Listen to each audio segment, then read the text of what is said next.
Di sholat itu kalau dikerjakan, bisa berdampak pada percepatan terkabulnya doa. Minta apapun dijawab sepanjang maslahat. Makanya nanti untuk umat Nabi Muhammad, jangan tunggu panggilan sholatnya adalah panggilan langsung dari Allah. Minta, punya masalah apa? Aku selesaikan, kata Allah. Di sholat itu bukan main-main, bukan beban, bukan sekedar kewajiban, tapi kewajiban yang dipaksa untuk membahagiakan kita. Kalau Allah nggak sayang, nggak akan disuruh sholat. Pak, Bu, itu panggilan sholat. Perhatikan panggilan pertamanya, Al-Baqarah ayat 45. Wasta'inu bis-sabri was-salah. Kata Allah, hei hambaku, kalau engkau punya masalah, sabar dulu, terima. Karena aku titipkan masalah itu kepadamu untuk meningkatkan kualitas hidupmu, bukan ingin membebanimu. Dan tidak mungkin aku uji engkau dengan masalah itu kecuali engkau mampu mengatasinya. La yukallifullahu nafsan illa usaha. Nah sekarang bawa itu lewat sholat, minta solusi kepada Allah, terima dulu dengan sabar. Setelah itu belajar untuk meningkatkan kualitas hidup, dan bawa lewat sholat, minta solusi. Ternyata saat kita menunaikan sholat, itu diperintahkan oleh Allah, minta punya masalah apa. Makanya kita katakan, begitu Allah perintahkan wasta'inu bis-sabri was-salah. Hei, kalau punya masalah terima dengan sabar, minta tolong, minta solusi kepada Allah lewat salat. Maka ketika kita minta, kita robah kalimatnya dari wasta'inu, kata perintah, menjadi bentuk permohonan, fi'il mudhari.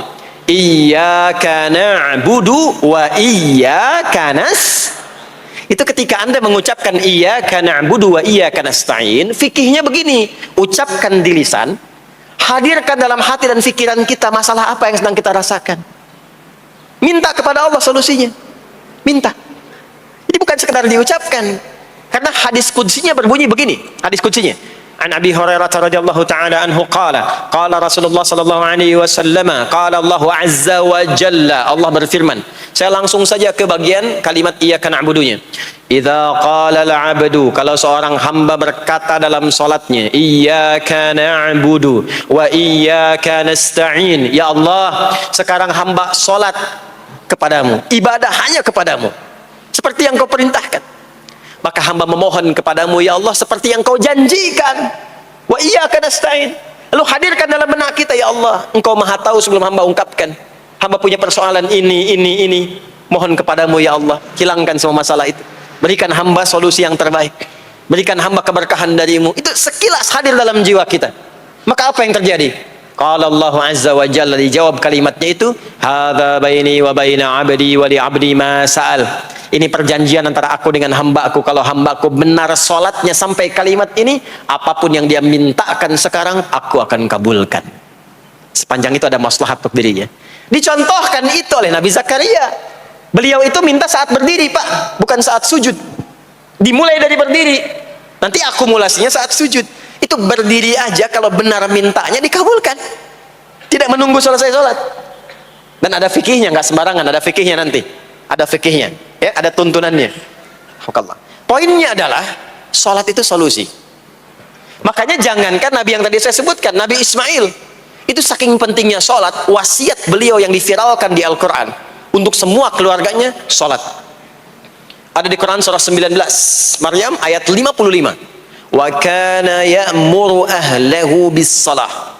Kata Allah, dan tercatat Ismail itu pernah berwasiat meminta semua keluarganya, hei, sholat. Jadi kalau kita mau urut sampai ke atas, semua sholat. Muhammad sallallahu alaihi wasallam bin Abdullah bin Abdul Muttalib bin Hashim bin Abdul Manaf bin Qusay bin Murrah bin Kilab bin Ka'ab bin Ghalib bin Fikir bin Malik bin Nadar bin Kinana bin Khuzaimah bin Mudrikah bin Ilyas bin Nizar bin Mudar bin Ma'ad bin Adnan bin Addi bin Adri bin Muqawwam bin Nahur bin Tarikh bin Ya'rub bin Yasjub bin Nabit bin Ismail alaihi salam bin Ibrahim alaihi salam bin Azar atau bin Nahur bin Abir bin Kinan bin Arfakhshad bin Sam bin Nuh alaihi salam bin Mikhlail Matusyalah bin Kinan bin Anwas bin Thith bin Adam alaihi salam. Semua sholat. Coba ulangi itu. Semua sholat. Para nabi sholat, para rasul sholat.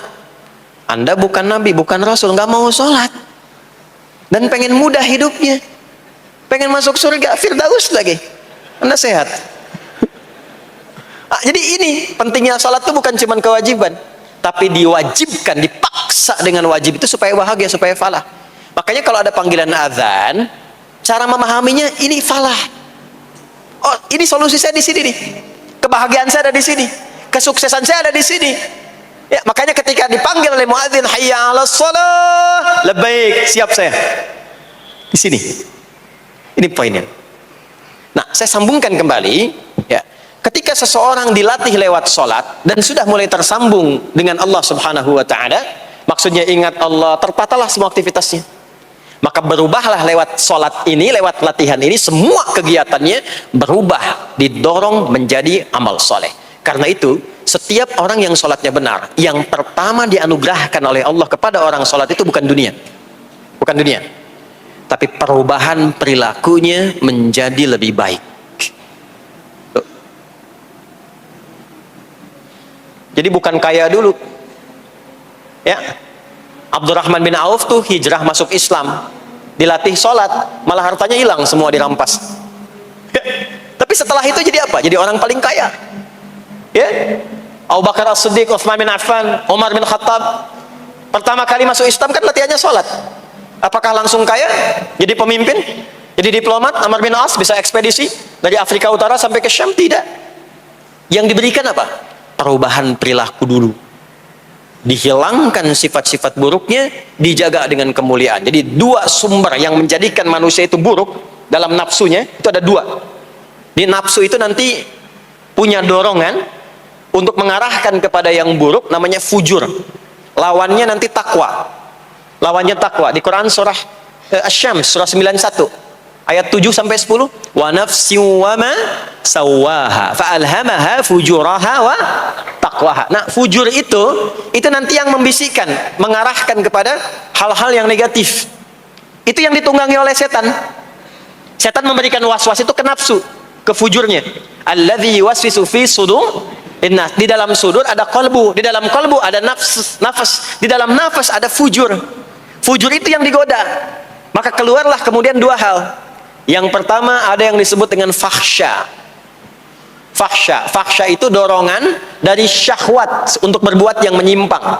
Pornografi, porno aksi, LGBT, kata-kata jorok itu fahsya. Fahsya. Nanti temannya adalah mungkar. Mungkar itu keburukan yang diingkari, ditolak oleh hati, sumbernya nafsu perut dan akal. Mencuri itu mungkar. Merampok itu mungkar. Korupsi, membunuh, menipu itu mungkar. Jadi sumber keburukan itu cuma dua. Kalau bukan fahsya itu mungkar. Orang yang sholatnya benar, maka parameternya itu, ukuran pertama kali dia dapatkan adalah ditutupnya oleh Allah, dijaganya oleh Allah keadaan nafsunya, sehingga dia tidak dikontrol oleh perbuatan fahsya dan mungkarnya. Maka aktiflah sinyal takwanya. Takwa itu lawan nafsu. Makanya nanti kaitan takwa dengan nafsu sama-sama disebutkan. Nafsu 115 kali, takwa yang terkait fungsi nafsu 115 kali. Takwa digembosi, ya, awas, diwaswasi oleh setan, setan disebutkan 88 kali.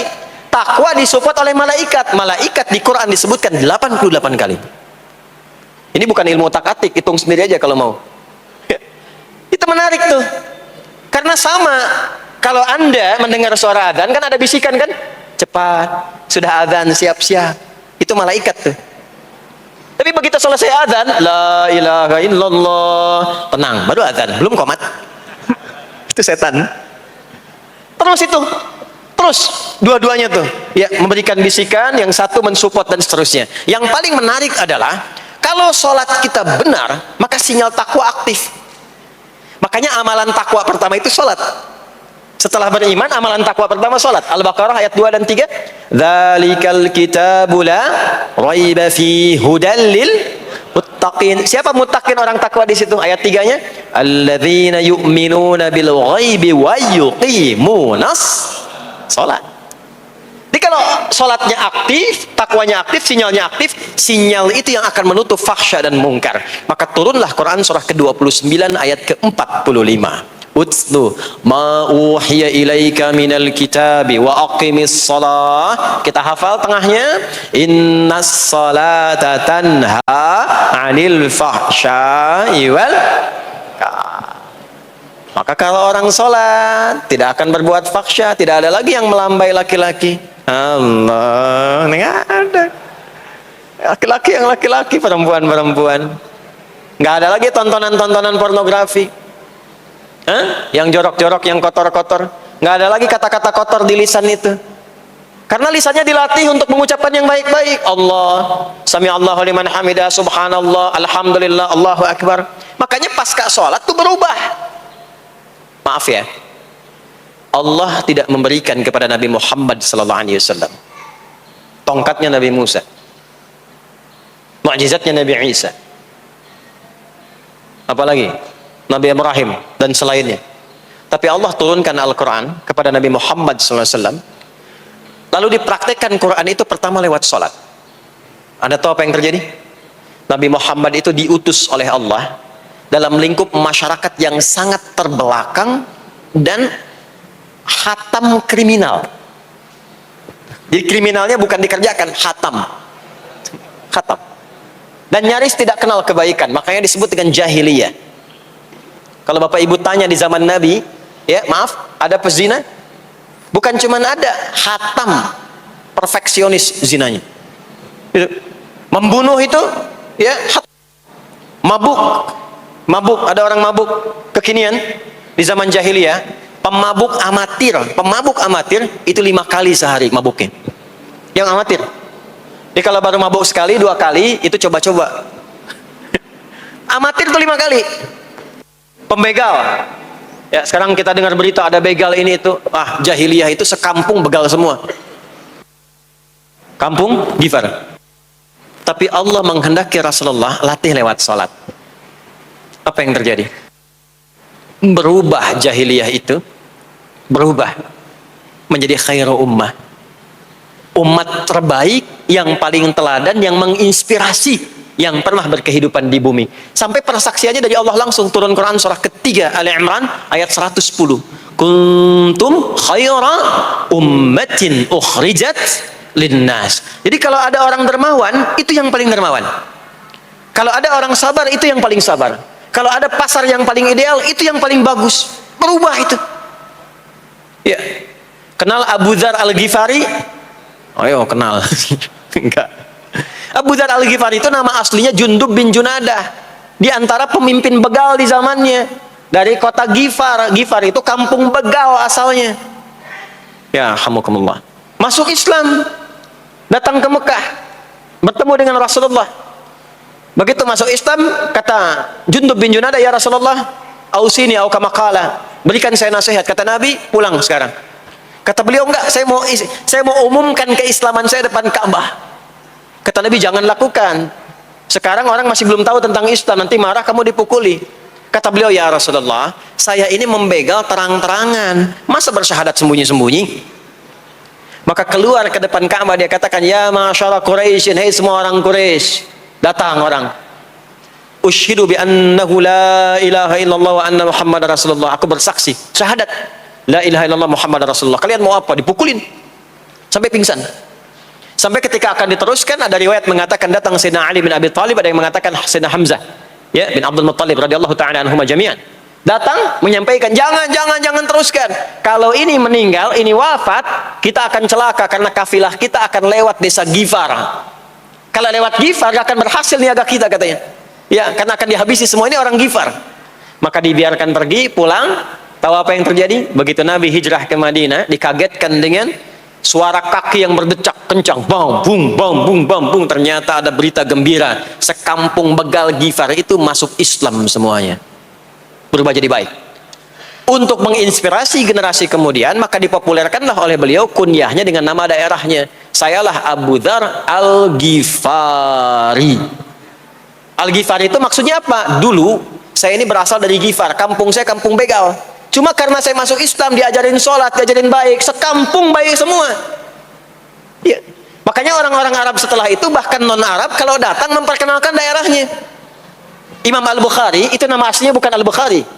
Nama aslinya Muhammad, punya bapak namanya Ismail, punya kakek namanya Ibrahim, kakek buyutnya Al-Bughirah, yang buyutnya Al-Bardizbah, tinggal di kecamatan Ju'fah, Kabupaten Bukhara, Provinsi Khorasan, sekarang negaranya Uzbekistan.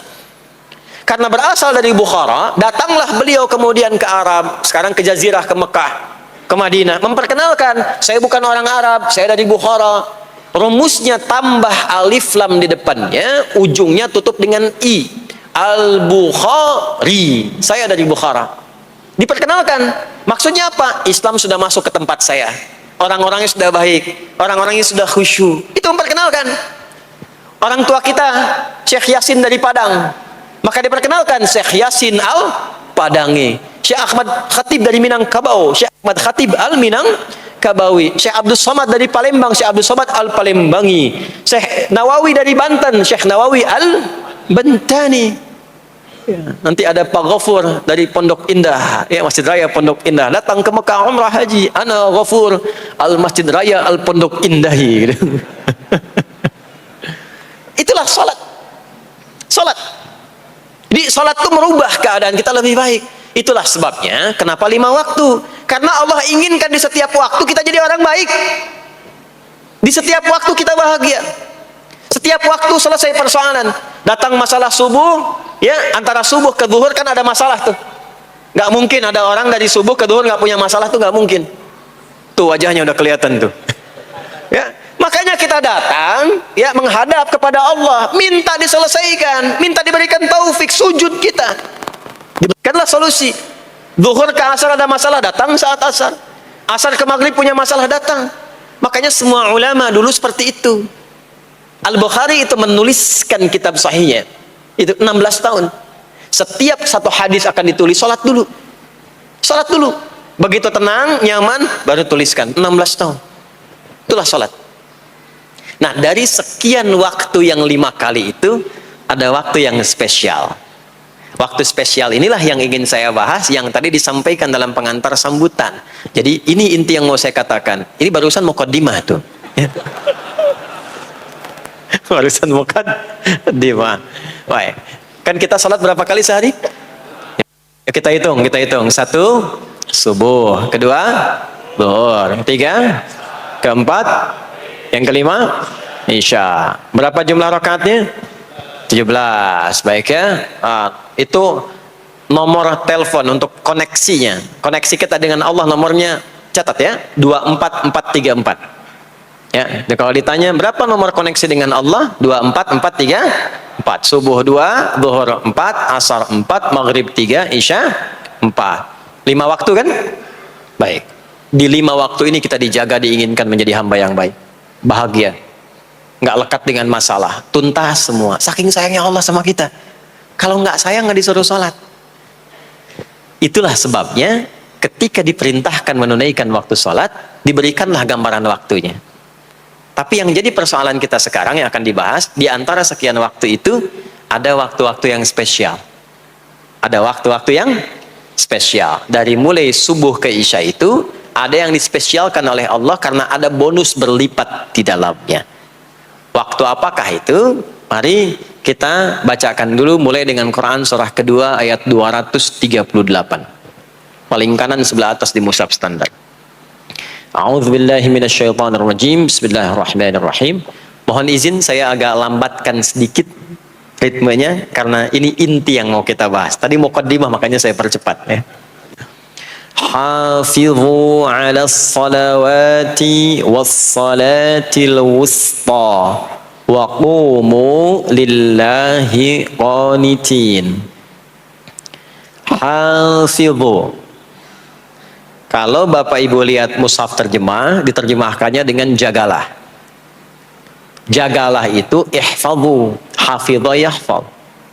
Tapi kalau ada alif setelah hafidhu, itu berarti fi'il madhinya, past tense-nya, akar kata kerjanya hafadha, yuhafidhu. Alifnya mufa'alah, bermakna saling. Jadi mengartikannya begini, hafidhu 'alas salawati. Hei, hendaklah kalian saling menjaga waktu sholat. Kalau saling itu sendirian atau banyakan? Banyakan. Jadi kalau bapak di rumah ada 5 orang, bapak, ibu, dan 3 orang anak, maka jangan soleh sendirian, Pak. Ingatkan anaknya, ingatkan istrinya. Istri bangun duluan, ingatkan suaminya. Makanya waktu sholat itu Maaf, jangan cuma disandarkan pada azan yang kita dengar di masjid, harus hafal. Bahkan nanti gini, di Quran surah keempat ayat 103 itu, di ujung ayatnya, itu ada penanda ciri standar orang beriman. Maaf. Kita tanya dulu nih, kita beriman tidak hari ini? Halo, beriman? Hati-hati ya, karena kata Nabi ada yang subuh beriman, sorenya sudah kufur tuh. Ya, yusbihu mu'mina wa yumsi kafira. Hati-hati ya. Yuk, apa ciri orang beriman tuh?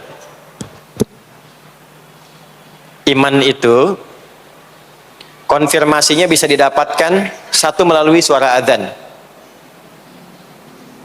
Adzan itu sama dengan penanda waktu sholat. Tahu dari mana iman itu bisa dicek dengan suara adzan? Quran surah ke-8 Al-Anfal di ayat yang kedua.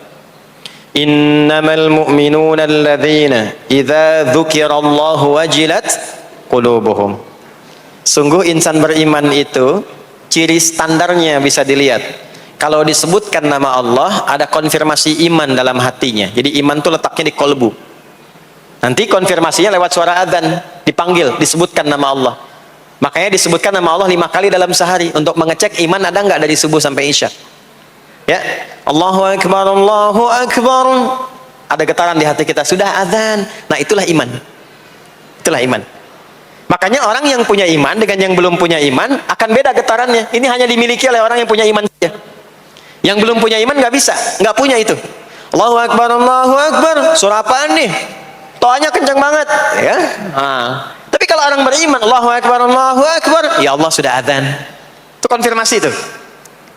Nanti semakin tinggi imannya, bahkan ada yang orang sudah menunggu sebelum tiba waktunya. Tadi subuh jam 4 lewat 13 di sini. Ada yang nunggu dari jam 3. Padahal belum dipanggil. Ya. Masya Allah. Di Bekasi 4 lewat 9. Allahu Akbar, Allahu Akbar. Adzan. Ingat dia. Nah, itu ciri beriman. Cuman imannya standar. Jadi bukan iman yang kuat. Standar. Kuat belum, lemah tidak. Allahu Akbar, Allahu Akbar. Jam 4 lewat 9. Jam 3 sudah bangun. Nunggu itu. Iman yang kuat. Masya Allah. Ada yang baru subuh dan nunggu isya. Tunggu. Kuat. Ada yang sudah qomat, sudah la ilaha illallah, belum kepanggil, dipanggil 4 lewat 9, dia baru bangun jam 9 lewat 4.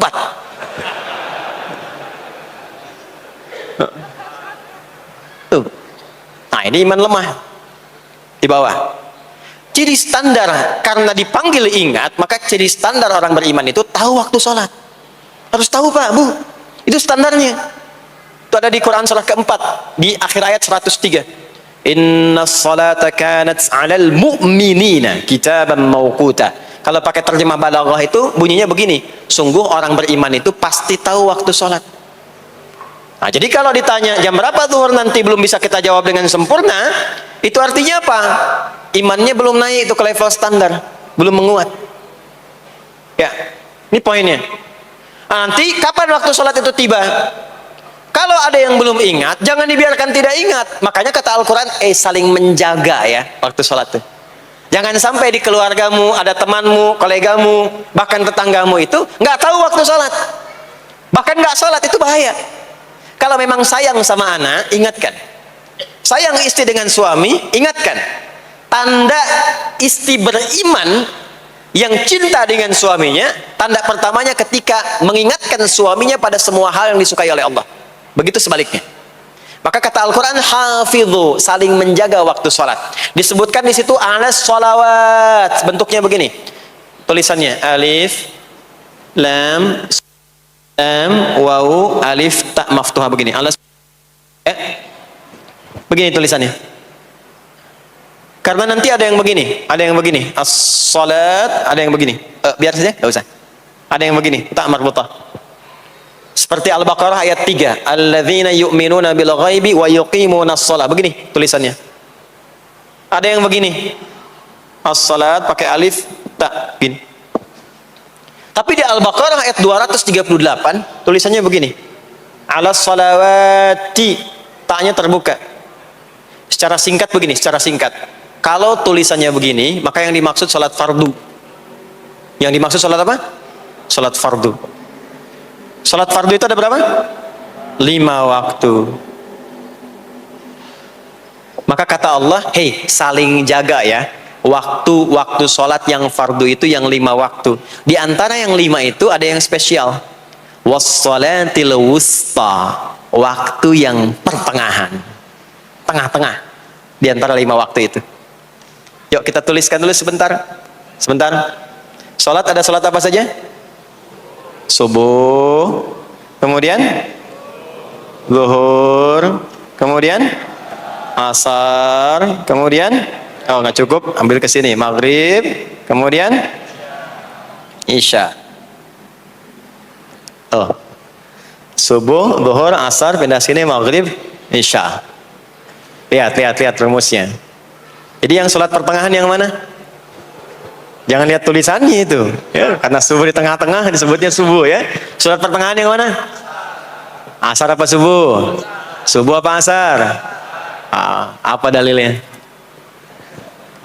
Kita pakai dalil. Nah, sholat pertengahan itu disebutkan oleh Nabi itu ada 2. Ada subuh dan asar. Qala Rasulullah sallallahu alaihi wasallam yata'aqabuna fiikum malaikatul laili wa malaikatun nahari fi salatil asri wa fi salatil fajri. Berebut semua malaikat yang bertugas di siang dan malam, berebut membersamai kita. Kalau berebut itu artinya kalau ada yang berdoa diaminkan, kalau ada yang mohon ampun diistighfarkan oleh malaikat. Jadi malaikatnya minta kepada Allah, ya Allah ampuni si fulan, ya Allah ampuni si fulan, ya Allah si fulan, dan seterusnya sampai selesai. Itu khusus di salat asar dan salat subuh. Sampai kemudian thumma yas'aduna ila sama, kemudian mereka para malaikat itu kembali bertugas masing-masing, lalu Allah mengonfirmasi kepada mereka untuk menunjukkan kebenaran tugas malaikat yang tidak bermaksiat. Allah Maha tahu tentang hambanya, Maha tahu. Tapi Allah ingin menunjukkan kepada kita apa yang benar dari lisan malaikat itu, yang nggak pernah berdusta. Ya, maka Allah bertanya kepada malaikat, bagaimana keadaan hambaku ketika engkau tinggalkan? Maka disampaikan oleh malaikat itu, ya Allah, aku meninggalkan hambamu si fulan, dia sedang menunaikan ibadah, dia sedang sholat kepadamu, dan khusyuk berdoa, dan seterusnya. Maka apa jawabannya? Saksikanlah, ketika malaikat menyampaikan sedang ibadah, maka turun bonus dari Allah untuk mengampuni dosa si hamba itu. Itulah manfaatnya waktu pertengahan. Waktunya disebutkan di hadis ini asar dan subuh. Antara asar dan subuh itu masih ada yang unggul, ada yang istimewa lagi. Apa yang istimewa? Antara asar dan subuh yang istimewa terletak di subuhnya. Jadi dari 5 waktu ini, yang pertengahan asar dan subuh, karena amal di bawah ditunjukkan untuk mendapatkan penilaian langsung dari Allah seketika dan memberikan jawaban dari apa yang kita inginkan, asar dan subuh. Tapi dibandingkan asar dengan subuh, bila keduanya dibandingkan, dua-duanya mulia. Maka subuh punya kemuliaan yang tidak dimiliki oleh asar.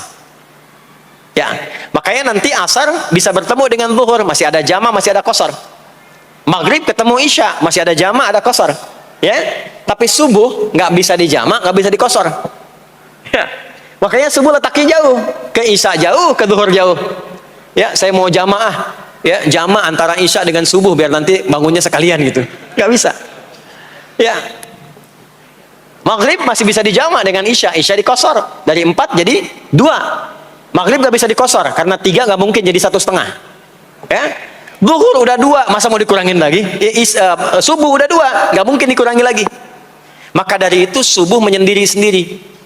Nah, ada apa kemuliaan di subuh itu? Maka turunlah Quran surah ke-17 ayat 78 yang tadi saya bacakan di awal.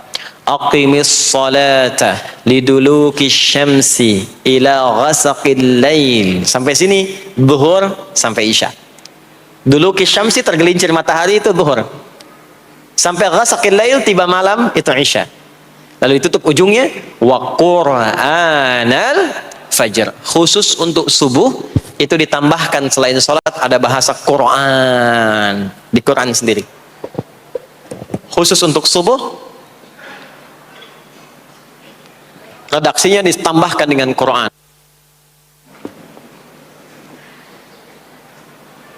Apa itu Quran? Halo, apa itu Quran? Kalau tidak tahu cepat katakan wallahu a'lam. Apa itu Quran? Wallahu a'lam. Ada Quran, ada Al-Quran. Ada Quran, ada Al-Quran. Kalau yang disebut Al-Quran itu mutlak firman Allah. Dari mulai Al-Fatihah sampai An-Nas. Ini yang terdapat di dalam mushaf ini, di 2 jilid ini. Ya, itu Al-Quran. Kalau disebutkan Quran tanpa alif lam, maka yang dimaksudkan bacaan secara umum. Apakah itu Al-Quran, doa, istighfar, semua bacaan itu Quran. Kemuliaan sholat subuh itu dimulai sejak waktu fajar, matahari mulai keluar sinarnya untuk membelah gelapnya malam, itu sinarnya disebut dengan fajar. Nanti subuhnya saya terangkan di akhir. Sinarnya dibelah, membelah kegelapan malam, fajar shadiq. Maka pada saat itu bukan hanya sholatnya yang punya keistimewaan seperti sholat asar tadi, tapi semua bacaannya langsung dijawab seketika oleh Allah Subhanahu wa taala, dipersaksikan oleh seluruh malaikat dan dijawab langsung oleh Allah Subhanahu wa taala. Jadi kalau Anda berdoa, maaf, doanya lebih cepat terkabul kalau dipanjatkan dengan cara yang benar dan khusyuk. Kalau Anda istighfar, langsung dijawab. Kalau kita baca Quran, pahala langsung dituliskan berlipat. Itulah kemuliaan waktu fajar. Jadi Allah sendiri yang menyampaikan, bukan cuma sholat yang penting, semua bacaannya itu langsung didengar, langsung direspon, langsung dipersaksikan. Karena itu ada anjuran bahkan dari Al-Quran, dan ini dikerjakan oleh semua sahabat, saking pentingnya sholat subuh itu, waktu fajar itu, bahkan mereka bangun dan menunggu sebelum tiba fajar. Maka disitulah muncul kemudian tahajud. Maka muncullah kemudian istighfar sebelum waktu subuh. Ya, ada amalan. Ini saya mau kasih rahasia ya. Tapi tolong jaga. Ini antara kita saja di sini. Ya, rahasia. Ada waktu sebelum subuh. Cuman 15 sampai 20 menit kurang lebih. Ingat ya. Kalau dikonversi sekitar 15 sampai 20 menit waktunya. Namanya waktu sahar. Sahar. Jamaknya ashar. Jamak itu karena setiap hari oleh Allah dikasih itu. Sahar. Jamaknya ashar. Rahasianya di mana? Bapak Ibu, ini waktu yang paling cepat untuk terkabulnya doa. Anda mau minta apa saja, hadisnya qudsi. Ibadi, kata Allah, hambaku, siapapun yang bermohon sekarang aku kabulkan, yang minta aku berikan. Wa man istaghfara liya ghafartu lah. Siapa yang minta ampunan, istighfar, aku ampuni dia sekarang juga.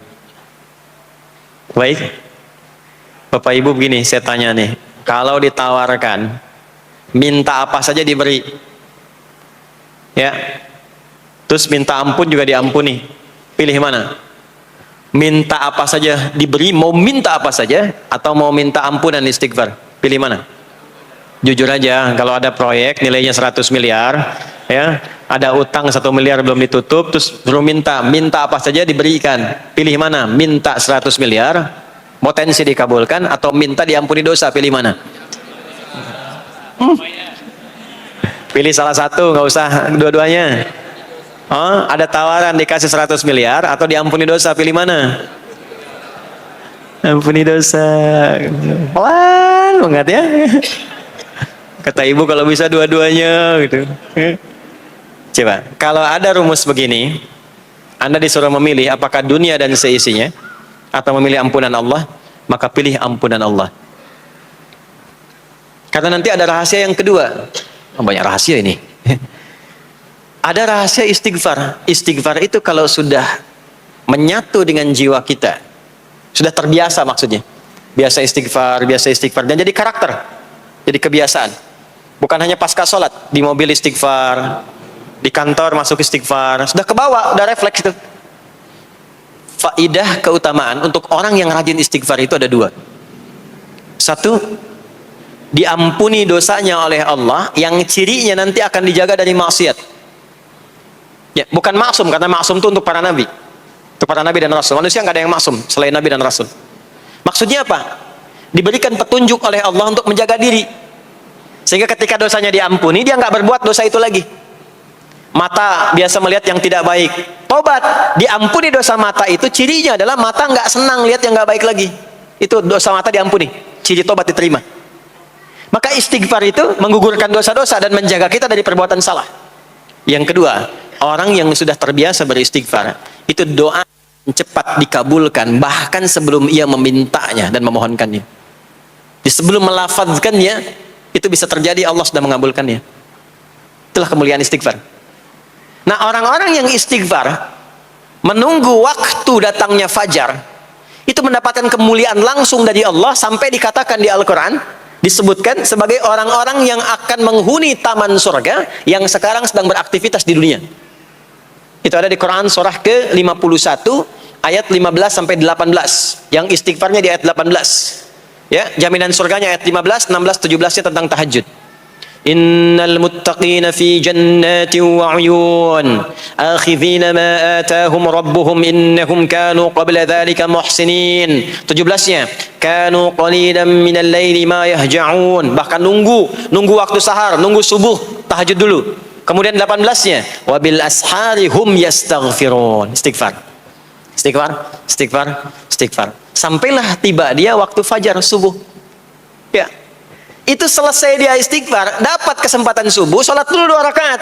Itu saking tingginya waktu itu, nilainya kata Nabi melebihi dunia dan seisinya. Melebihi dunia dan seisinya. Masya Allah. Makanya muncul kemudian sabda Nabi, raka'atul fajri khairum minad dunya wa ma fiha. 2 rakaat subuh ini daripada dunia dan seisinya. Itu asalnya di sini. Nah, jadi memang subuh itu masih diperjuangkan. Dan subuh itu generatornya, kalau subuh sudah bisa konsisten, yang lainnya ikut. Subuh itu kalau sudah konsisten, subuh ke masjid, jamaah, subuh jamaah, bangun tahajud, istiqamah, istighfar. Itu kalau subuhnya sudah bagus, yang lainnya ikut. Ya, makanya ada kaum yang sekarang sangat khawatir jumlah orang Islam kalau sholat subuh itu seperti sholat Jumat, sangat takut itu. Ya, ada ini viral kisahnya, viral. Saya nggak ceritakan pun Anda bisa dengar. Ya, jadi ada golongan orang Yahudi yang selalu mengamati jamaah sholat subuh umat Islam. Dan dia melihat, ya, ketika mulai ramai, dia mulai katakan, kenapa Anda selalu mengamati itu? Ya, sebab kami lihat kalau jumlah jamaah subuhnya sudah seperti sholat Jumat, itulah kemakmuran, kebangkitan, dan kebaikan umat Islam akan tumbuh kembali. Jadi akan berpengaruh kepada yang lainnya. Itulah mudah-mudahan kegiatan perjuangan subuh, ya, ada pejuang subuh baik di Masjid Raya Pondok Indah, di masjid-masjid yang lainnya, memberikan keberkahan kepada kita, dan puncaknya adalah perubahan pada perilaku. Jadi kalau cuma berjuang datang subuh tapi tidak merubah perilaku, ada yang salah dengan itu semua. Ada yang tidak tepat, ada yang belum sempurna. Itu yang bisa kita sampaikan sebagai kajian pembuka kita di kesempatan kali ini. Mudah-mudahan ada manfaat yang bisa kita dapatkan. Kesimpulannya adalah salat adalah inti amalan kita yang bisa merubah alur kehidupan kita dunia dan akhirat. Salat kunci kebahagiaan, salat kunci kesuksesan, salat kunci datangnya rahmat Allah Subhanahu wa taala. 2, Allah meminta kita menunaikan salat 5 kali dalam sehari untuk memudahkan semua urusan kita di setiap waktu dalam sehari itu. Dan yang ketiga, di antara sekian 5 waktu itu ada waktu-waktu yang istimewa, yaitu asar, dan yang paling istimewa adalah subuh ataupun fajar. Mudah-mudahan kita bisa konsisten menunaikan dan menjaga waktu salat itu sampai kita pulang kepada Allah dalam keadaan husnul khatimah. Sementara itu yang disampaikan. Baik, mudah-mudahan ada keberkahan dari apa yang telah disampaikan. Pasti apa yang saya sampaikan pasti ada salah. Pasti ada yang kurang tepat. Pasti ada yang keliru disampaikan. Mohon diingatkan supaya saya koreksi. Tinggalkan yang salahnya, ambil yang benar, yang baik, yang kira-kira bisa diamalkan. Jauhi hal-hal yang bisa menjauhkan kita dari Allah, dan semoga kita semua diwafatkan dalam keadaan husnul khatimah insyaallah.